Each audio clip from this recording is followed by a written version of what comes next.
Hello, and welcome to Club Treasurers Training as part of the Club Leadership Training for 2020. Thank you for joining us today. Today's session is to help club treasurers with their role, but if you happen to be someone who's not a club treasurer, but interested in club finance and the role of the treasurer, we hope this will be informative for you as well. My name is Tom Mennel, and I'm your presenter for today. And just a little bit about who I am. I am a member of the Rotary Club of Kitchener. I've been a Rotarian since 2008. I am the current treasurer of the district 7080, so not currently a club treasurer, but I am the district treasurer, and I've been a treasurer of the district since 2018. Prior to that, I was the district secretary. I'm also a past president of the Rotary Club of Kitchener, and my profession is as an accountant. So I've been a partner in an accounting firm for 25 years. So that's what I do. And I assume many of you are accountants, and it's good to have you on board. Let's look at today's agenda. And what we'll be talking about today is at a more general level. If you have specific questions relating to your club, there is an opportunity for you to provide those questions to me at an email address I'll give you later. But what we're going to talk about today is more the general level that would be applicable to club treasurers of the approximately 50 clubs within our district. So on our agenda, and let's assume that you're preparing to be treasurer, or even if you are a current treasurer, there are some things that you need to think about. We'll talk about the roles and responsibilities of a treasurer. Further, there are some best accounting practices and controls that a treasurer can implement to improve their club. Let's talk about setting goals for the next year. We'll give you some resources as a club treasurer, and then just an opportunity to ask questions after the session using an email address that I'll provide. So let's get started. You have agreed to be treasurer of your club. So in this period of time before the start of the Rotary year, you need to think about what it is that you need to do to prepare. So here are a list of questions that you should be asking, or at least thinking about, in your preparation. So what is the club's legal structure? We know that clubs within our district are not-for-profit organizations, but they also could be registered charities. And they also could be incorporated businesses or not-for-profit organizations, or unincorporated. Certain clubs have both a foundation and a club. So you need to determine what it is that you're responsible for. So are you responsible for just the foundation, just the club, or both? And then think about or ask questions about how bank accounts are set up. So this will be something that you'll be responsible for. So you need to know what accounts that your club has. So sometimes you have separate accounts, or some clubs have separate accounts for their programming and their operations. They may also have a separate savings account where they can earn a higher rate of interest. You need to know who the signatories are for those accounts, and also who to contact at the bank if you have questions with respect to your bank accounts. Also, you should ask, how do members pay dues? And that's an important part of what a treasurer does, is to bill and collect for dues. But there may be different ways in which your club has done that, and you can even look at changing that if you think it's appropriate, especially in times like we are currently, where payment of handing over a check at a meeting may not be the way that you can receive your dues. So it needs to be done in another way. The budget is something also that the treasurer has responsibility and involvement with. And moving into the next Rotary year, you have to understand what the budget is, how it was established. And then if things or circumstances have changed, and certainly they are changing currently, does it need to be updated for COVID-19 and the implications of that on your club? You also need to think about or understand how funds are allotted for club committees. So each committee likely has a budget that they are provided at the beginning of the year, and you have to understand what's been allotted and how that is done. Also, what kind of accounting system is used to keep track of the accounting records for your club, and how are they kept? Does the club use an outside service for bookkeeping, Or are you the person who will be doing it? And if you are, then you'll need to have some familiarity with how that accounting system is used. And also at the end of the year, there's generally annual financial statements that a club would prepare. And in some cases, you could have an outside accountant who would perform an audit or review engagement with respect to those annual financial statements. So you need to find out who those contacts are and what they do for you. Also, as treasurer, you'll be responsible for creating reports and filings, and you have to know what those are as well. Those that are provided to the club board, the district, to Rotary International, and what government filings, taxation and corporate information filings are required to be made by your club. So one of the things I think it's important for you to do before you start in your role as treasurer is to develop a network. Often in a club, you're the one person who's responsible for finances, and you may not have others within the club who can provide you with support in that role. But certainly there would be a past club treasurer or treasurers that you could look to. Also, cluster and district club treasurers are people that you could find out who they are and reach out to them. Also, your assistant and area governor is a good source of at least what's going on at the district and perhaps can link you up with other treasurers within their cluster. You can talk to me for sure at district events or to contact me outside of that if you have questions. And there also is a district finance committee that you may have a need to reach out to from time to time. Also, if your club has external professional advisors, whether they be accountants or lawyers, you need to know who they are and to reach out to them if you have specific questions about changes in the status of your club or specific issues that you're dealing with. So I guess just overall, it's best to talk to people who are experiencing the same thing as you are because they may have some insights that you can benefit from. And similarly, you can provide them with your experiences and they get the benefit of that. So I think it's important to develop a network.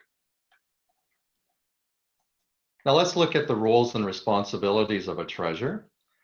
And there are several responsibilities and roles of a treasurer, and I've listed them here. And let's just go through them. I'll list them and then we can go through them individually. Managing funds, keeping accounting records, collecting and submitting dues and fees, reporting on the state of your club's finances, working with the Rotary Foundation, developing a budget, being responsible for any taxation or corporation filings, and preparing your successor and/or president-elect. And that list looks daunting, and certainly there is a lot of responsibility for a treasurer, and it's an important role that you'll have. But let's go through some of these, and hopefully it won't look as daunting after we have. Now, as the treasurer, you will manage the funds, that is, the dollars that come in and the dollars that go out. And typically in a club, the incoming funds would be club dues payments, donations, money raised from club activities and Rotary Foundation grants. And then on the other side, you'll be paying district and RI dues. You'll be paying meeting expenses, for example, for facilities and meals. You'll be paying promotional expenses, and you'll be paying committee activity costs, and there are miscellaneous other expenses that you'll be responsible for managing as well. And just some tips on how to manage your funds. You probably have, or you will have a budget, but it's also important to, at least in a simple way, to prepare and update a cash flow forecast so you can ensure that there are adequate funds to pay the bills as they become due. To the extent possible, you can try to match outgoing with incoming funds. And you need to monitor your bank balance regularly just to make sure that there isn't anything there that you didn't expect, and to be able to respond to that as you monitor on a regular basis. Further, as a treasurer, you are the keeper of the accounting records. So in order to do that, you need to document all of the collected funds and expenses. You need to provide your members with receipts for dues and donations. If you're treasurer for a registered charity, then that becomes more important, and you need to provide receipts for tax purposes to people who make donations to your registered charity. But in any event, you need to provide receipts for monies received. You need to record all of these transactions in a general ledger. So using your accounting software, such as QuickBooks, you'll need to record all of these transactions. And then further, you should maybe consult with the outgoing treasurer to find out exactly which electronic software you're using. And I just want to note here that it is best practice to separate your charitable and operational funds if it's within the same organization. And the reason to do that is that you don't want monies that you would receive from donations to be used to pay for operations, because that's not the purpose for which they're raised for the most part. And also to create separate project accounts as best practice or where legally required. So it's good to have separate accounts for your international community service projects so you can monitor those separately. Now, collecting fees from members is where you get most of the cash that comes into your organization, or a good portion of that. And they would be collected on a monthly or quarterly basis. So the amount of the club fees, that is, the club fees, are set with the annual budget, which is approved by the board and members. So you would use that as the basis for billing your members. You also need to address the other charges that members would receive. So they could be admission fees when someone joins the club, if you have them, meal charges, required donations to the Rotary Foundation, etc. Use an invoicing system, and I know that some clubs use a function within Club Runner to do that, but you need to ensure that one of those is in place and that you use it. And also the members need to understand what the payment terms are and the deadlines for payments clearly. So there is no miscommunication or misunderstanding with respect to when amounts are due. To the extent that you can make payment as easy as possible, electronically is probably the best way to go. And in some clubs are even looking to pre-authorize payments where you could have standard payments taken out of or charged to a credit card monthly, just to make your cash flow much better. When members haven't paid, send reminders.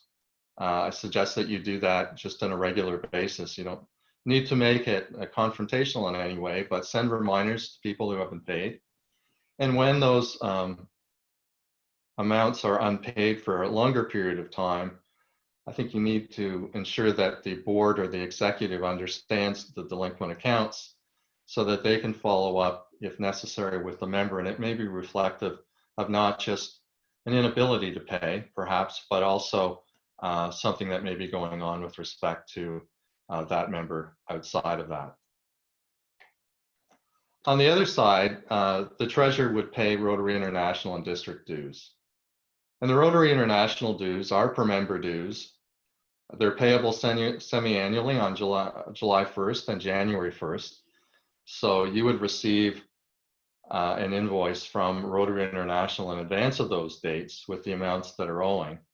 And that would also include a billing for the Rotarian magazine.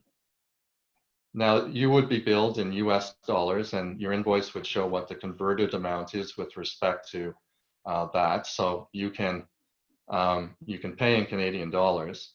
There is also, if you believe it or not, a Rotary exchange rate which you can find on rotary.org, which would show the exchange rate in effect in a particular month.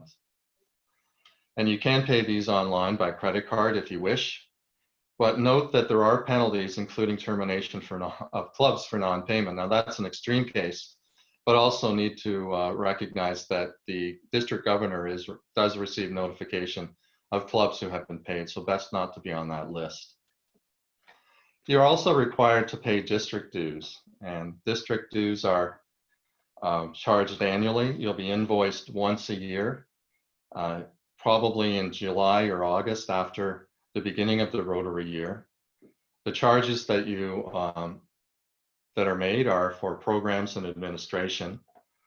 And there's also a charge for insurance, which is a flow-through cost that the district, where arranges insurance and pays their premium and then charges that out to the clubs based on a per member cost. And that'll be shown on your annual invoice as well. In addition, each club would pay the same charge for President-elect training or PETS training each year.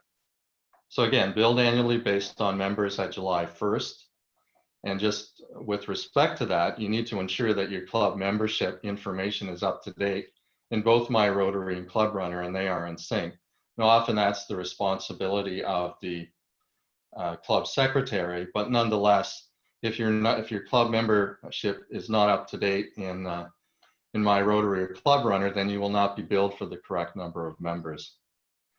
And these tend to be larger payments for a club, and you need to plan for those payments to ensure that you have funds available at the time that they're due.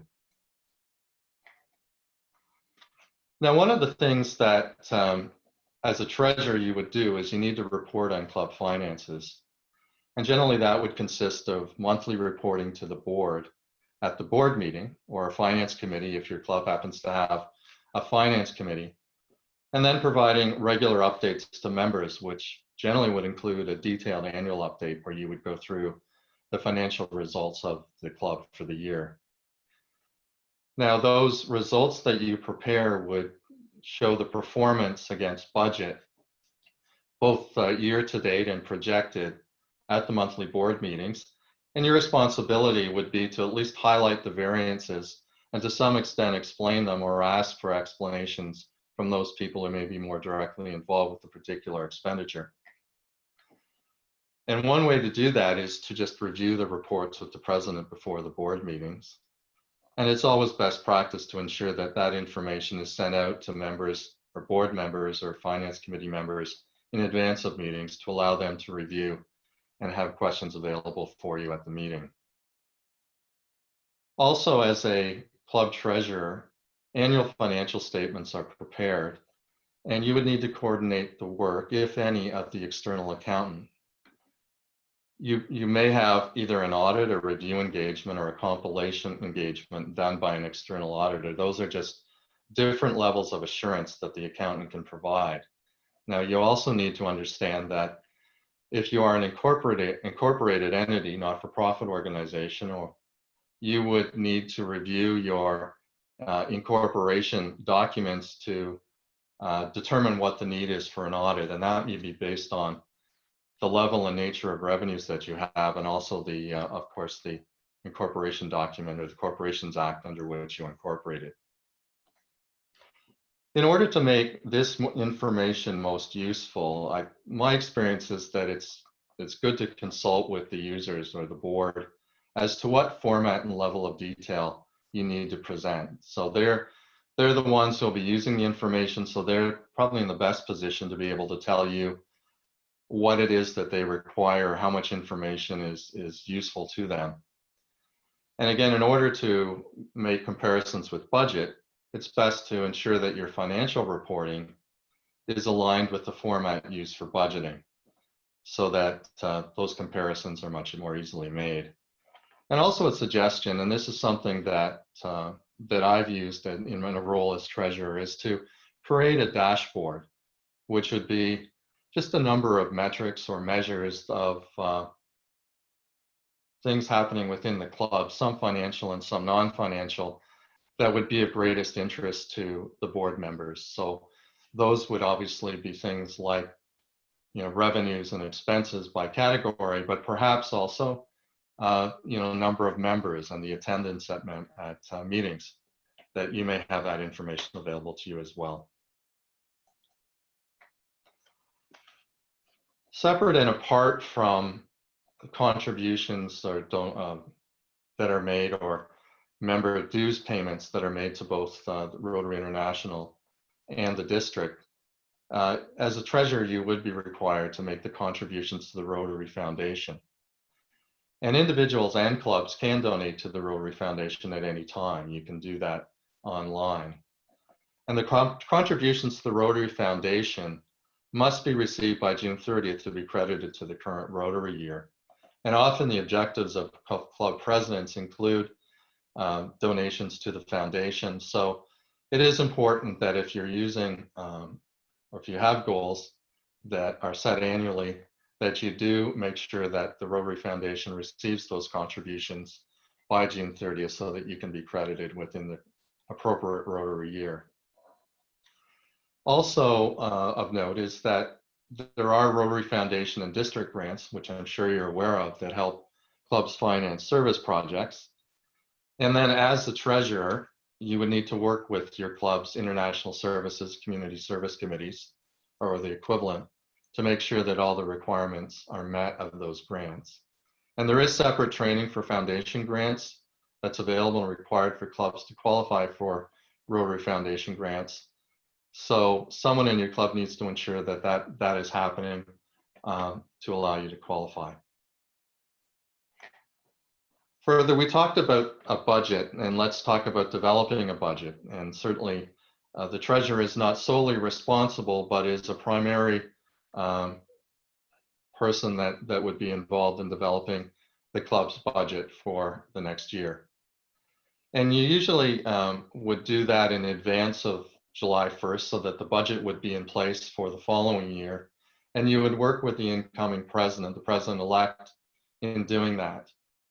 In order to allow for creation of the budget, you would need to reach out to people with your members within the club, including the board, for their input on what expenditures they would like to make or to have included in the budget, what you expect the membership levels to be, and also the membership fees.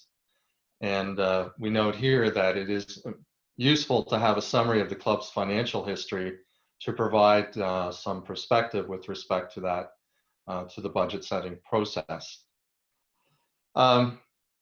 Again, income and expenses were usually divided into two parts: club operations or charitable or fundraising activities, and again, done for the purpose of ensuring that you're not using fundraising dollars to pay for club operations. That being said, it's often appropriate to have some percentage of the total fundraising that could be allocated to operations, because it's for sure that there are some administrative costs involved in that, but usually that would be in the nature of perhaps 10%. Another thing that to consider in developing the budget is a reserve fund to handle contingencies. So if you have an unexpected revenue drop or unanticipated expenses, do you have enough cushion or funds available to cover that? And one of the things that's a trend in governance is to have a reserve fund policy where the board would establish, say, a percentage of your operating expenses to be set aside each year, or to have set aside for contingencies. And then if you happen to use any of the reserve fund in a year, then you would have, the board would make a plan to replenish that in time over the next few years. Also, because there are events that probably would go beyond the end of the next Rotary year that you would want to start to plan for, consider developing a less detailed multi-year budget. And that would be in conjunction with your president-elect and perhaps your president-elect nominee, if you have one, to ensure that that the club is looking out beyond just the end of the next Rotary year in terms of ensuring that revenues and expenses are aligned in future. And then clearly, when you present the budget, both in its preparation and after it's been prepared and presented to the club, note the significant assumptions that have been used and maybe do some sensitivity analysis around what would happen if the assumptions didn't come true and the actual results were slightly different. So those things would, these key assumptions would include, you know, the number of club members and the dues per member. Also, many clubs use a process by which they would set aside the funds that are raised in a particular year and spend them in the following year. So they're always spending funds that they know that they've raised. And that's a good practice to get into. And I don't, whether your club is doing that or not, it's something that you may want to talk about as a good practice. One other area that the treasurer would be responsible for is ensuring that any taxation corporate and corporation filings are made and made on time by the club. And I can say that clubs are required to file annual term returns with Canada Revenue Agency if incorporated. So even though you are a not-for-profit organization and don't pay tax, you are required to file annual returns. And the nature of the filing depends on the legal status of the club. For example, registered charities are required to file registered charity information returns and perhaps some other forms. And not-for-profit organizations would be required to file a nil or a simple T2 or corporation tax return. And depending on the size of the organization and the nature of its revenues, you could be required to file additional forms as well. And then also, before you enter in your role, you need to understand whether the club is registered for HST. And there are clubs within our district that are registered. There are partly because some of those clubs are required to be registered. Others have opted to be registered because they believe that's to the benefit of the club. And if that's the case, you need to ensure that the filings and remittances, if necessary, are made on a timely basis. If a club is subject to a CRA audit, and because you are file returns with the CRA, you could be subject to a CRA audit. The treasurer would usually be the main point of contact. This doesn't happen frequently, but it does happen. I'm aware of one club that was audited by CRA, and it's one that had both a foundation and a not-for-profit club, two separate entities. And much of the concern was ensuring that the relationship between those two entities is distinct, and that the appropriate expenditures and receipts were in the right entity. So something to think about. Hopefully it won't happen to you, but if it does, you will probably be the one who will be the main point of contact. And of course, when you get into situations like that, it is prudent to consult with external professionals if you're uncertain with anything.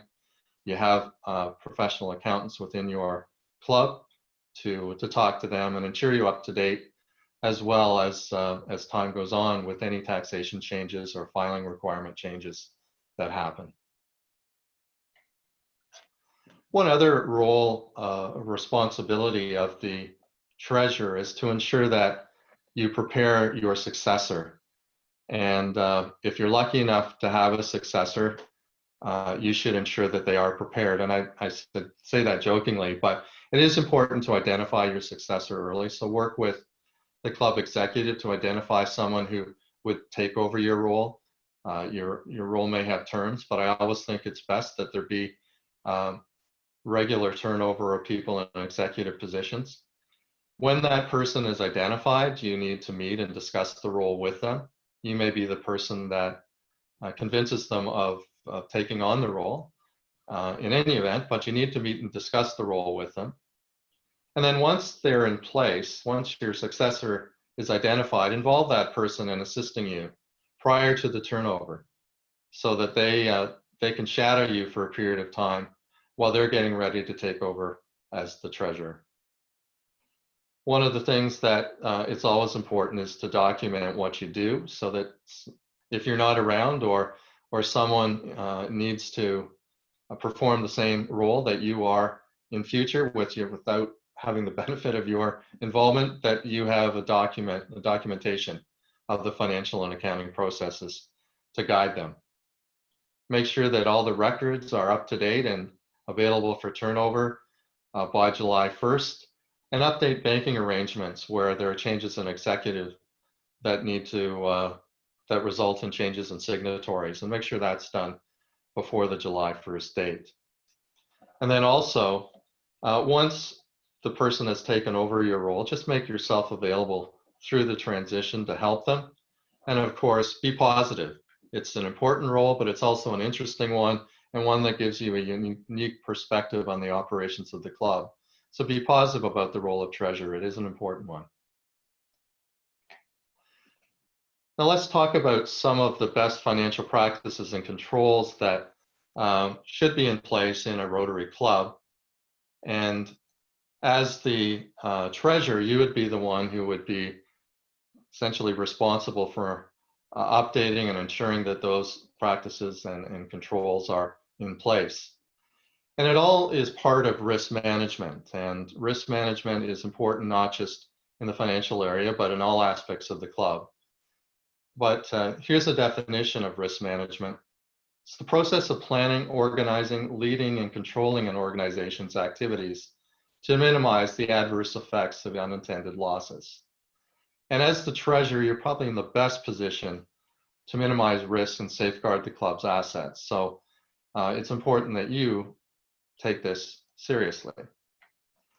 And in order to minimize risk within the club, it's often the treasurer who is the conscience of the club, the person who provides the sober second thought and asks the questions like, what can go wrong? If something goes wrong, how will the club respond? If there are losses that are incurred, how will they be paid for? And what is our legal liability and insurance coverage?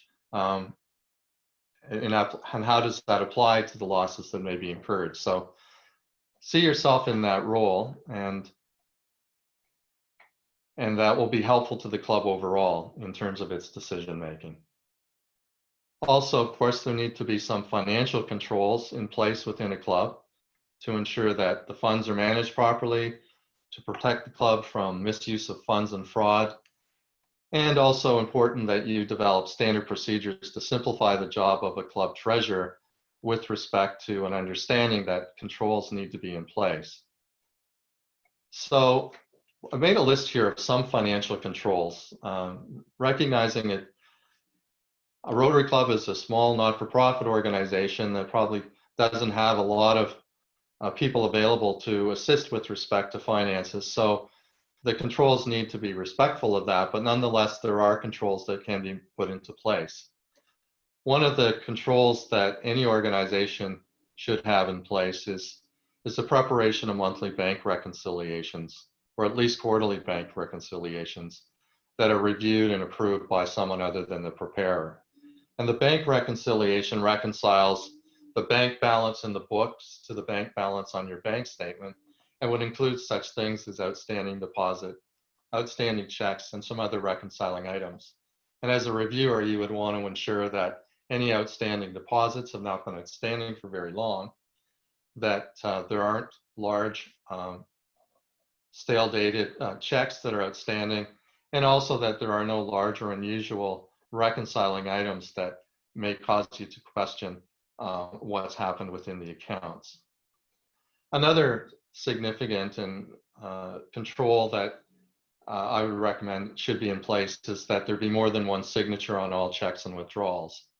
So as a treasurer, you're likely the person who'll be writing those checks, but you'll need to get someone else to sign them, and recognize that in the COVID period that we're in right now, that's not always easy, but nonetheless, I think an important control, so that when someone signs the check or the second person signs it, they also should have the supporting documentation, whether it be an invoice or an expense report submission to look at when they do that. Other controls that you could put in place include requiring the chair of a fundraising event or service project to prepare a budget and approve the expenditures. That also segregation of duties is what we in the accounting profession refer to as sort of a standard control element, and to the extent that you can do that within the club, ensure that one person isn't the person who initiates, executes, and records a transaction, because that could lead to unauthorized use of funds. Another major control is to ensure that there is timely and regular review of financial information by the board, and that oversight by the board or the finance committee will allow any irregularities or unexpected or unanticipated results to be dealt with and followed up on. Also, it's important that bank signatories should be updated as officer positions change, so you don't have the same people signing checks after their term has expired. And also, when you do get into a situation where there are unbudgeted operating expenditures that need to be made or suggested, that the board be required to approve that. And that would be a policy of the board. And just generally, it's important for boards to have documented policies, whether they relate to contracts, investing, etc. So similar to the district having a manual of practices, policies, and procedures, your board should have documented, your club's board should have documented policies as well. And recognizing you don't have extremely complex organizations, but nonetheless, to have something in writing is always a good thing. Part of risk management is ensuring your club's activities. And insurance for Rotary clubs in our district is maintained through a policy arranged by the district. So you will be able to find our insurance policy in the district resources section of the district website, and you can refer to that to determine what exactly is covered by that policy. In addition, insurance certificates are issued by the insurers and sent out by the districts to each of the club's presidents annually, and those certificates would be available for you to use in providing evidence of insurance to fundraising venues or other third parties that may request them. If you do have questions about insurance, the insurer contact information is on the district website. I've consulted with the person who's there, Kelsey Shavsma of Norwich Insurance Brokers, who is our insurance broker, and she's been quite helpful in answering questions. So I recommend that you do that if you have questions about insurance. Also, review the policy, and if you do require additional insurance because you need to increase limits or specific events would require that, then work through our insurance company to get an additional endorsement of your policy specifically for your club with respect to this additional need. And just for your information, our insurance coverage does include directors and officers insurance. One of the things that I believe is important is to always work towards achieving a goal when you're in a role such as the treasurer. And this is the time of year where you can set the goals for your next year as treasurer. And I've provided here some example goals that I've thought of in the past and used to guide the work that I do as a treasurer. Certainly one of the things that you want to do is improve the timeliness of reporting if that's an issue. Make sure that the board has the information available to them in a timely manner so that they can make decisions based on up-to-date information. You can set as a goal the documentation of the standard procedures and controls. We talked about the importance of that. So if it's not done or needs to be updated, that's something certainly that you can set as a goal for the next year.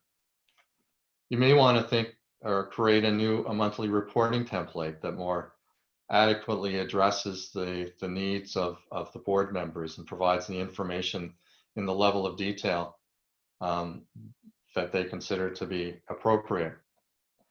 And then also, because it's important to manage the separate projects and events, whether they be international service or community service events or fundraising events, to have a reporting process for those. So essentially that in an ideal world, there should be budgets prepared for each of those, and then the club or the project leader needs to be responsible for and accountable for performance against those budgets.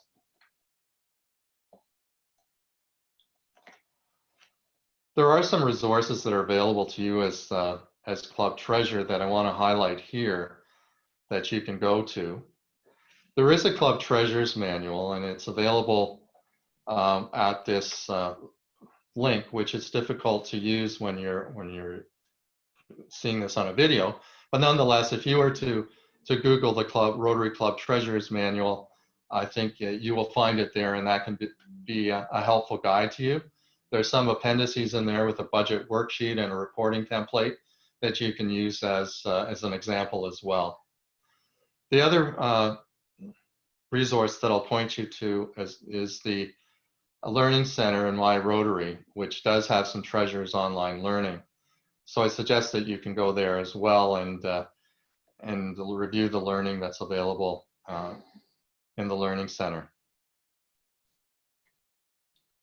Now, at this point in a presentation, I'd ask you for questions, but given this is pre-recorded, it makes it difficult. So what you can do is that after you've reviewed this, after the presentation has been viewed, and you do have questions, general questions or one specific to your club situation, please don't hesitate to reach out to me at treasurer@rotary7080.org, and I'll get back to you, and we can either by email or we can arrange a phone call or a Zoom meeting to talk about your specific questions. And at this time, I'd like to wrap up the presentation and to thank you for your attention and your interest in your role as club treasurer. Hope you found this presentation useful. And again, if you do have questions, please don't hesitate to follow up with me. I'd also like to thank the District Training Committee for the organization of these virtual sessions, which I think a tremendous response to a situation that was done in a very quick and proactive manner. So thank you to them. And also thank you specifically to Darren Sweeney, who helped with the technical aspects of this presentation.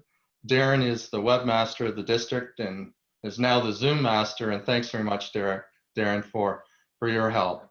And that's all for this presentation. And I hope you have a great day and good luck in your year as club treasurer.